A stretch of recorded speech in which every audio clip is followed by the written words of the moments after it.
everyone, this is Auntie Anne, and today I'm going to read you the story The Light on the Hills by Mrs. W.K. Clifford. I want to work at my picture, he said, and went into the field. The little sister went too, and stood by him watching while he painted. The trees are not quite straight, she said, presently, and oh, dear brother, the sky is not blue enough. It will all come right soon, he answered. Will it be of any good? Oh, yes, she said, wondering that he should even ask. It will make people happy to look at it. They will feel as if they were in the field. If I do it badly, will it make them unhappy? Not if you do your very best, she answered, for they will know how hard you have tried. Look up, she said suddenly. Look up at the light upon the hills. And they stood together looking at all he was trying to paint, at the trees and the field, at the deep shadows and the hills beyond, and the light that rested upon them. It is a beautiful world, the girl said. It is a great honor to make things for it. It is a beautiful world, the boy echoed sadly. It is a sin to disgrace it with things that are badly done. But you will do things well? I get so tired, he said, and long to leave off so much. What do you do when you want to do your best? Your very, very best, he asked suddenly. I think that I am doing it for the people I love, she answered. It makes you very strong if you think of them. You can bear pain and walk far and do all manner of things, and you don't get tired so soon.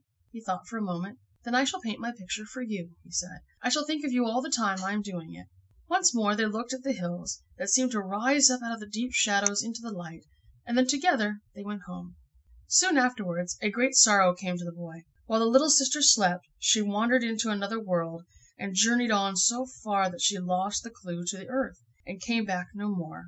The boy painted many pictures before he saw the field again, but in the long hours as he sat and worked, there came to him a strange power that answered more and more truly to the longing in his heart, the longing to put into the world something of which he was not ashamed, something which should make it, if only in the person of its meanest, humblest citizen, a little happier, or better. At last, when he knew that his eye was true and his touch sure, he took up the picture he had promised to paint for the dear sister, and worked at it until he was finished.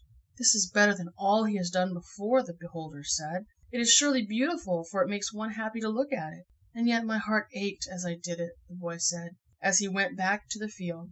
I thought of her all the time I worked. It was sorrow that gave me power. It seemed as if a soft voice, that voice only to his heart, answered back, not sorrow, but love, and perfect love has all things in its gifts, and of it are all things born save happiness, and though that may be born too. How does one find happiness? Interrupted the boy. It is a strange chase, the answer seemed to be. To find it for one's own self, one must seek it for others. We all throw the ball for each other, but it is so difficult to seize.